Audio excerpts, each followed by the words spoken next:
Hello and welcome to the Night Feed. I'm your host, Charlotte, here to bring you some comfort, camaraderie, and conversation and keep you company during, let's face it, one of the toughest parts of being a new parent, the Night Feed. Tonight's unpaid sponsor is taking the Christmas tree down with a toddler who doesn't want you to take the Christmas tree down. I dropped my eldest at nursery school this morning and I said to my youngest, right, can you help mummy with something? And she always loves to help, always loves getting involved in the household chores. So anyway, I took her into the living room and the look of sheer heartbreak she gave me when I told her we were taking the Christmas tree down. She just sort of glanced up at me with these big blue eyes and said, "But mummy, I like the Christmas tree." And then I went to take a bauble off and she genuinely got upset to the point where I almost just said, "Oh, sod it, we'll leave it up till June." But then I did some explaining and she got on board. Baubles were being thrown and lights were being tied up within a few minutes. I have to give you an update on my social media detox, seeing as you're all holding me accountable. Now, if you don't know, I came off social media last week on the 31st of December. And I am pleased to say that I've had a week off, well, just shy. I'm recording this on the 6th of January, and it's a week off social media on my personal accounts. And when I tell you this, I am absolutely not exaggerating. Coming off social media has changed my life. I cannot overstate it enough. And I know it's cliche. Lots of people are starting to talk about it. And I've seen videos saying like the biggest flex of 2025 is not having social media. But in all honesty, I feel so different. And usually I would reach for my phone at kind of any point, really, like making toast. Oh, I'll have a quick look on Instagram, making a cup of tea. Oh, I'll just go on Facebook for a second. And it's like almost an innate natural reflex we have, having kind of grown up with social media for so long. But on the first night of my detox, my mum took the girls, so she had them overnight. My mum and dad had them, and it was New Year's Eve, and we didn't have any plans. We had a really chilled night, and I was so disciplined. And I think in the first day, it does take quite a lot of discipline. You have to just not reach for your phone or put things on your phone that are an alternative. So like Duolingo or maybe the Kindle app's a great one. I listened to an audiobook in the first 2 to 4 days, a full audiobook, which was really interesting. I also woke up the day that my mum had the girls. Bearing in mind, this is like prime lie-in time, isn't it? You know, it's one of the nights where you don't have to wake up, or the mornings where you don't have to wake up at 6 or 7. And instead of just lying in and scrolling on my phone on social media, which I probably usually would do, I got up at about 8, made my breakfast, had a coffee, and I built the website for my podcast. I have been putting that off or meaning to do it for a few months now. And it's one of those jobs I just haven't got round to doing because there's always something else, isn't there? There's always other things that you've got going on. And I sat and I used a drag and drop builder on Wix and I was just so productive. Honestly, I can't even explain to you how productive that day was. When my mum had the girls, I feel like time goes slower because I think when you're a mum, you can fill hours with so much when you don't have the children or the baby. And I watched all these educational videos. I learned about apps and how I could maybe incorporate an app to add to the podcast. I built the website, which now has the podcast on it, and you can join the community. So I'll put a link in the show notes, but you can join the mailing list and I'll be emailing you directly once a week with updates, like all things motherhood. And then I have a page on the website, which is also products I love. So anything I talk about on here, I'll add to that page. And I've been meaning to do this for quite a while now. And I'm going to be adding more and more features to the website to kind of make it a bit of a go-to place for new mums to read blogs or find products, or I think I would like a forum on there eventually where we can all have a profile, and it's a place you can go to and chat if you're up in the night, and they'll hopefully a little bit further down the line be other mums on there that can chat back, and we can create this lovely little community, maybe away from social media. That's the kind of aim with the website. But like I said, if I'd have stayed on social media, I would have easily spent a few hours that day scrolling, just doing mind-numbing things. And what I've realised is it's not the time we spend on social media necessarily, it's what it does to our brains. My brain was feeling quite clouded prior to this. Like, Jason would ask me questions and I always put it down to mum brain. I was like, oh, yeah, I wasn't as switched on as I was maybe pre-kids. And I always used to think, well, it's because I'm tired, I'm sleep deprived, I've got so many things going on in my head when I'm, thinking about the girls and what they need to do throughout the day. But I've realised it was social bloody media. Because even if you passively consume it, you will see a picture that sticks with you in the day. And you'll keep coming back to it. Or you might see someone from years ago that you've not seen, and they've done something, and you'll be thinking about that, good or bad. And I think there is so much that goes into our subconscious from just spending 20 minutes on social media that actually interferes with our brain throughout the day. Now, if there are psychologists listening to this, or people with experience in this, you'll be nodding away like, yeah, well, of course it does. Clearly. But it's a bit of I didn't realise how much it affected me until I came off it. And I'm not preaching, I'm not saying you have to come off social media. I'm just telling you my experience of being off it for the week. And full disclosure, I came off my personal accounts. And the main culprit was Instagram, I think. I use TikTok for this podcast and I post quotes on there. I know some of you read them. These are the posts I write. So I've been really disciplined this week in only using these platforms to post for my podcast.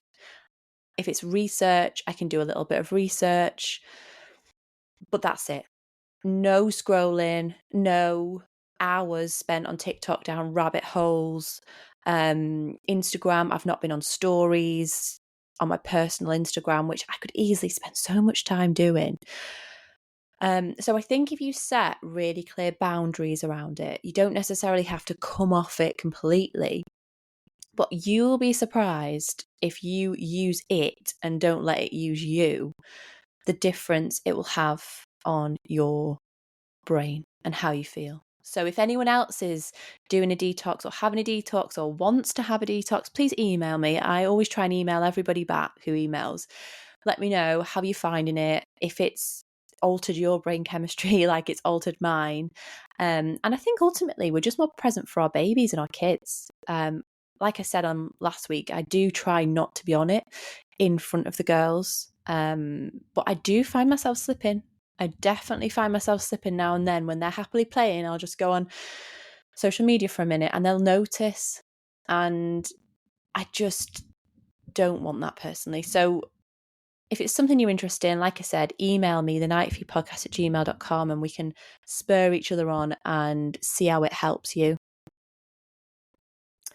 And also, other little plug, website, my link is in the show notes. So if you do want to have a look, if you want to join the community, join the mailing list, please do. It'd be great to get building our night feed community up so we can maybe one day have a bit of a forum between us, a bit more of a two-way conversation, because I'd love to hear from you guys much more than just on the emails. So yeah, that's the plan. And also on that, if you have any feedback on the website, if you think of anything that would be good on there, if you just have any ideas that would be useful, please drop me an email because I'd love to hear them. Next tonight is questions and emails. And this week I asked if there was anything in particular you'd like me to discuss, and someone reached out and said husbands not helping as much as we thought they would. Now, I have no more context with this one. It's not a full email. It was just a recommended topic. But I thought if someone is feeling this, then there are bound to be others, of course. So this is a tricky one. And I feel like as mums, we tend to become the I don't want to use the term default parent because I don't like it. And I don't think any of us are really default parents. But in terms of those early days and weeks, especially if you're breastfeeding, you're doing all the feeds, you're up in the night. And I think there's this innate maternal instinct many of us have to just get on with it. And part of us thinks we like being in control and knowing where everything is, what's planned. So naturally, I think we take a lot on. And that, don't get me wrong, whether you're breastfeeding or bottle feeding, I think naturally our maternal instinct is to be the ones that know where all the clothes are and know where all the baby things are and know where all the nappies are. And we just kind of control the situation a lot more. And I think this is where problems can arise with husbands and partners maybe not doing as much, particularly if we don't communicate. And I think it's so important to communicate from the off and talk about how you're going to share looking after the baby. Maybe your husband will pick up more cleaning and cooking in those early weeks while you can take care of the newborn. From my personal experience, when I look back, Jason and I were a bit like a tag team, really. We would split the nights. Even though I was breastfeeding, I'd go to bed at 9 after her feed, and then Jason would take care of the baby so I could get solid sleep, even if it was just a few hours. And then I'd take her over again. I think in the first couple of weeks with our eldest, we did a bit of combination feeding, and that just really helped me in establishing the breastfeeding. I know I've talked about that before. And getting rest, because it is such a shock to the system, isn't it? Them first few weeks, that really helped. And that was something we really communicated about. I think it was friends of ours did that and they really recommended it. So them split nights really helped. And I have to say, I mean, my personal experience is that he's been good in taking the weight in other areas around the house, like cooking, especially in the early days. Because I think we generally do communicate a lot. I'm very open with how I'm feeling and I try not to bottle things up, even though I can. And he senses that when things are brewing, he'll be like, go and have a bath, take some time to yourself, I'll take the baby. And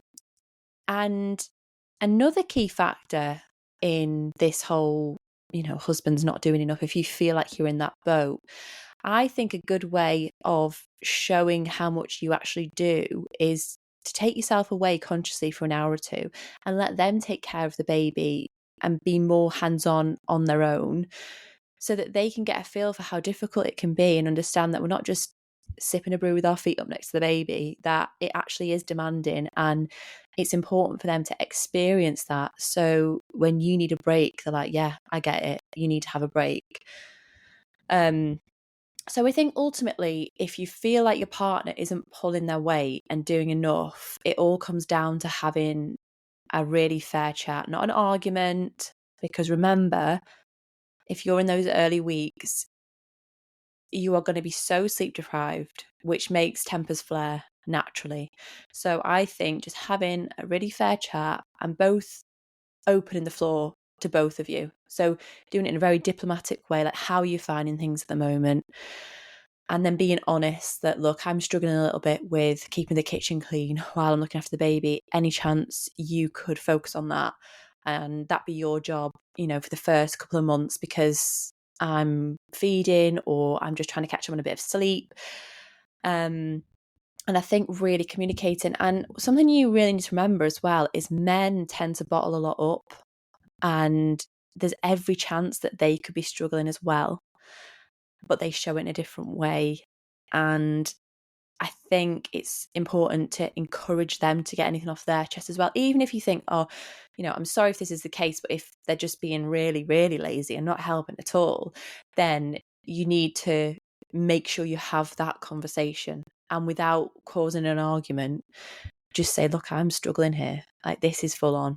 And we need to do a bit, maybe more delegating, because I can't do this as much as I am without more help.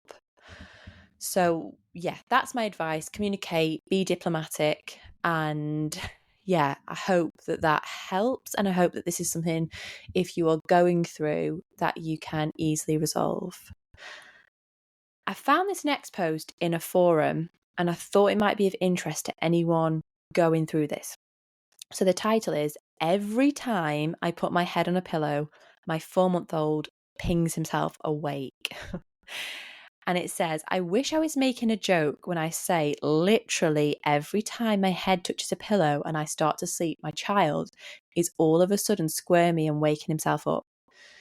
I can wait 30 minutes to lay down, or I can wait 2 hours trying to make sure he's really asleep. Without fail, if I lay down, my child wakes up.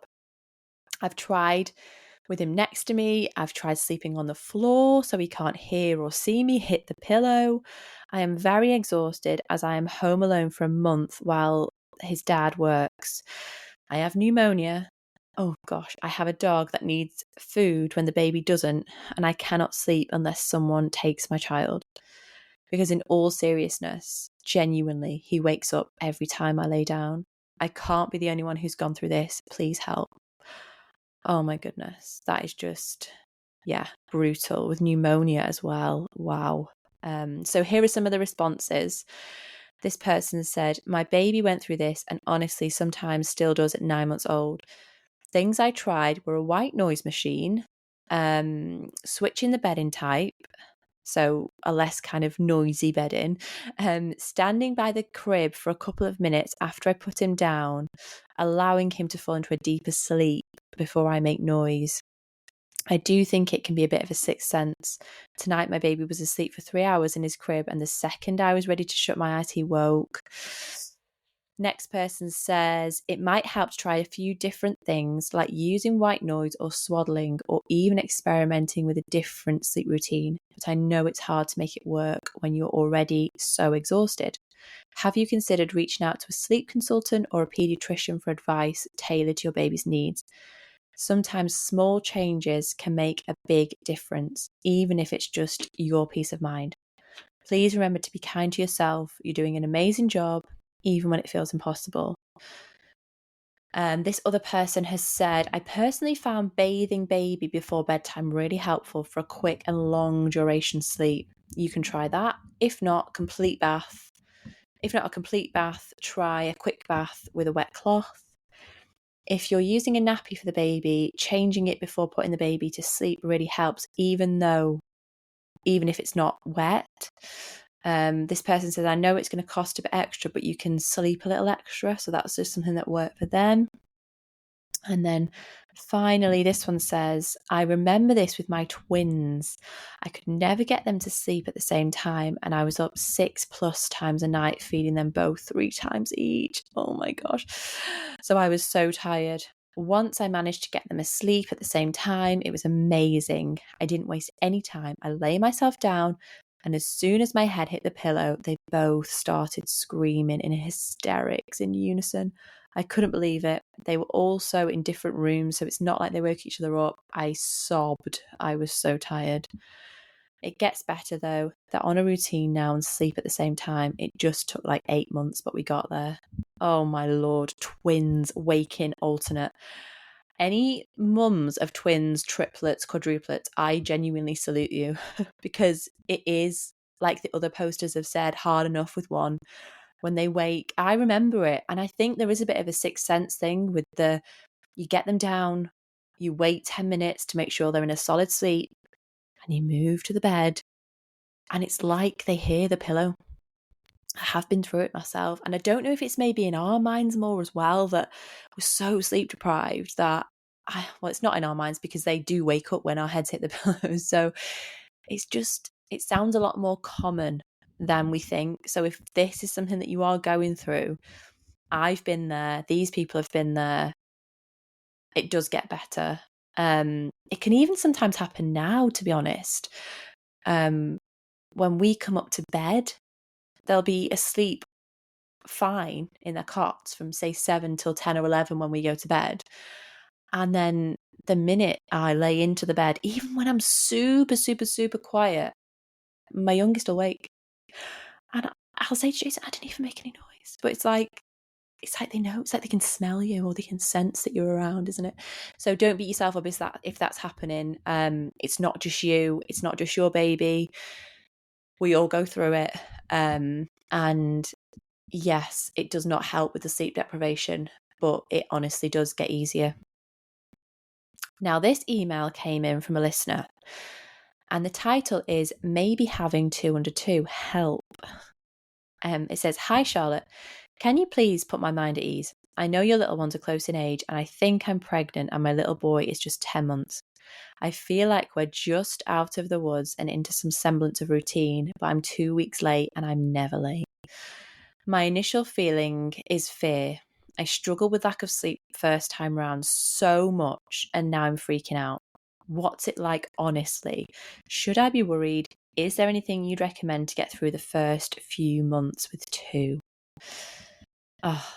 Well, firstly, if you are pregnant, congratulations. I still remember the moment I found out we were pregnant with our second, and I didn't look at the pregnancy test. I did it in the toilet. I went downstairs to Jason and I just handed it to him because we were only 9 months. Our eldest was 9 months. So yours is 10 months. So we're pretty much the same. So yeah, we were 9 months in with our oldest. And yes, I completely get the whole feeling of, oh, we're in a routine. And you feel around the 9-10 months mark, you start getting into that routine where you get your evenings back, they go to bed earlier, you are able to spend time together again, and you are 9 or 10 months into parenthood. So you've learned so much and you know so much, and you feel like you're starting to feel like you again, maybe. And then, yeah, I did this pregnancy test like you. Well, you've not done your test yet, but same position. And I gave it to Jason and he looked, and I just knew straight away. I knew straight away.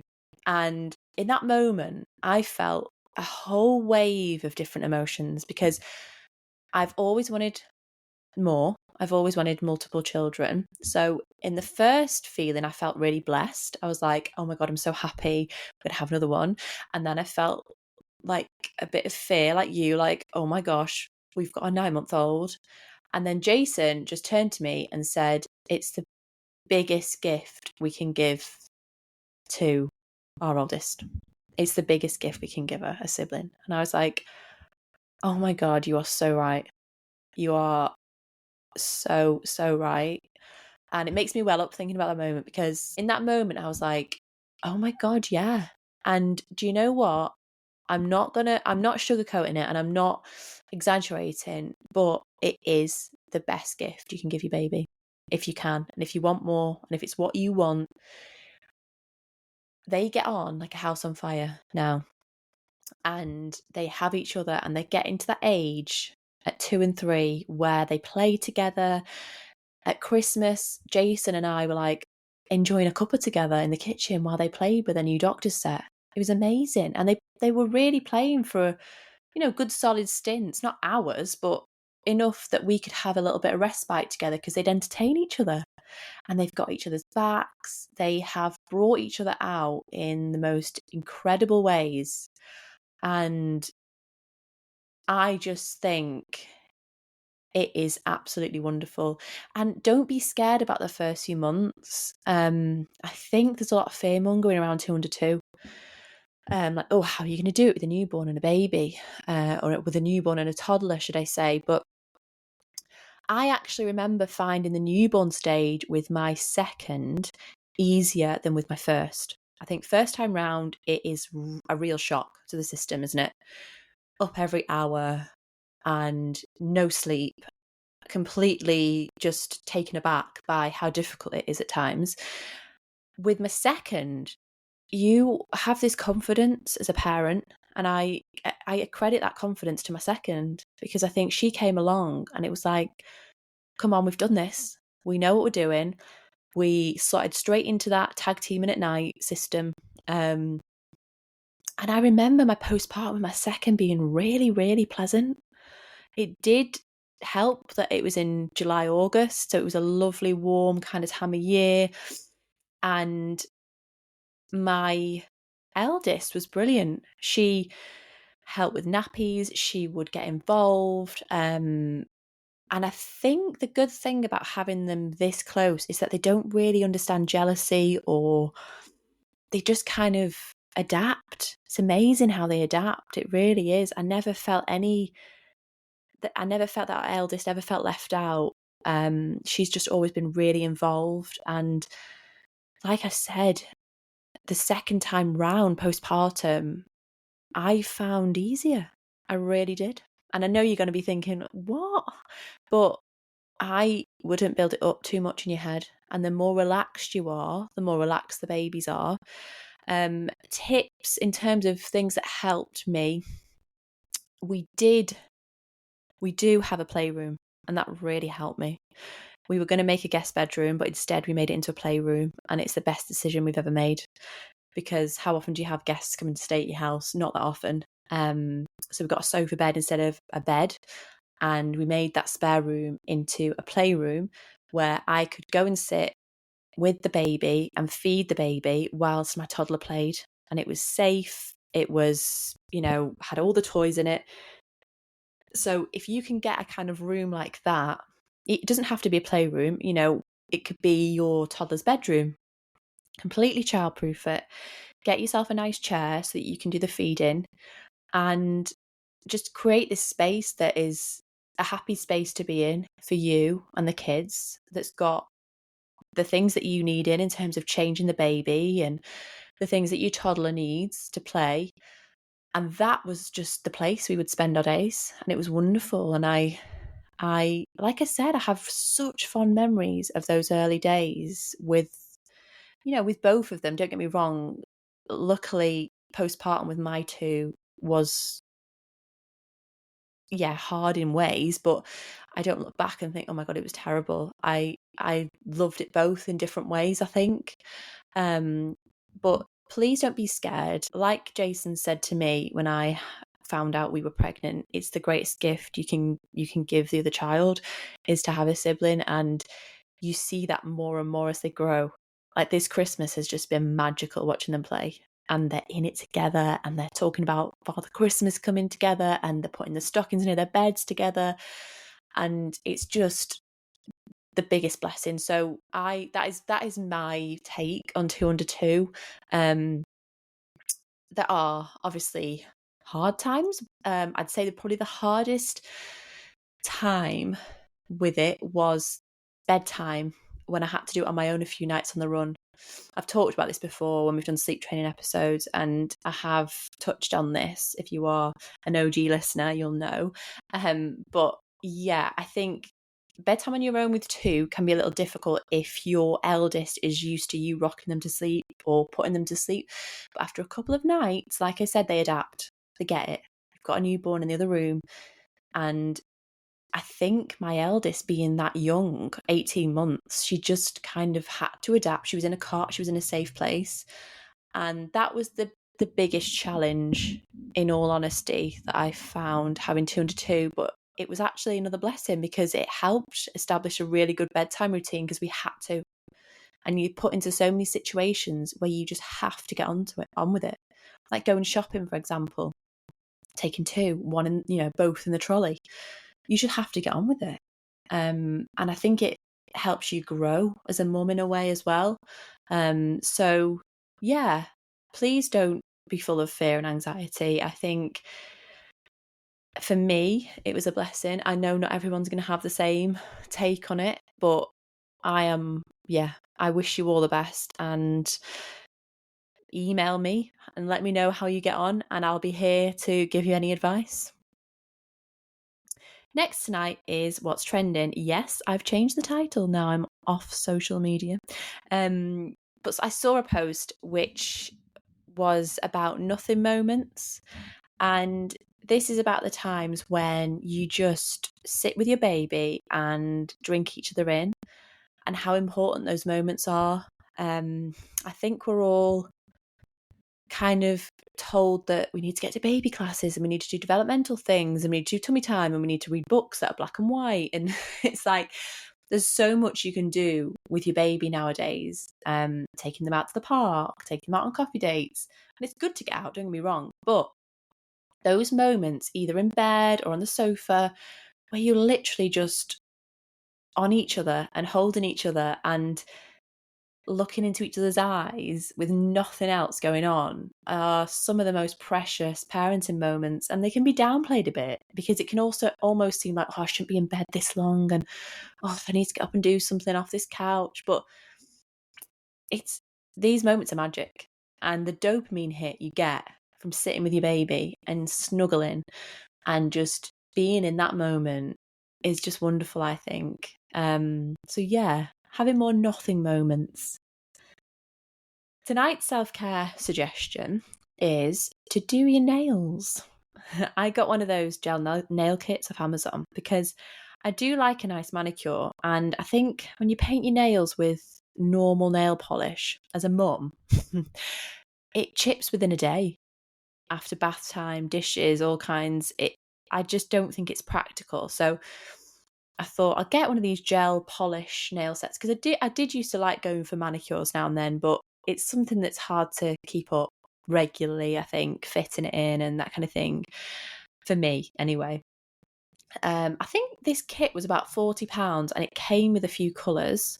I'll add it to my product page on my website so you can see which one it is. And the other night, Jason had the girls, and I just put on a chick flick and spent an hour giving myself a gel polish. And it's the little things like that that give you a boost, isn't it?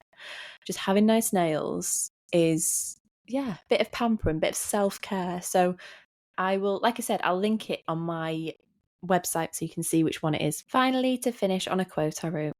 You're sitting there holding your baby at 2:36 a.m, wondering if you'll ever feel rested again. You've Googled, why would my baby sleep at least 10 times today?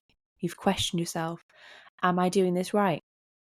Why does everyone look like they've got it together? You roll your eyes at the thought of your unwashed hair, an ever-growing laundry pile, as you try to get your little one back to sleep.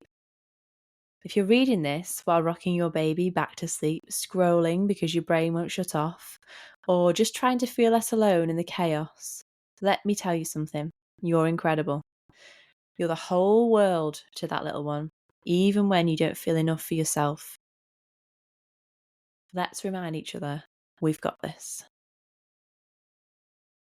Thanks for listening tonight, as always, and being here. As I said, there's a link in the show notes to my website. Any feedback or any ideas would be greatly appreciated. And keep your emails coming in as well. Any questions you have, stories, any people that would like to be on the podcast, you're more than welcome. Email me, thenightviewpodcast@gmail.com. Wishing you all a restful, peaceful night ahead. Good night.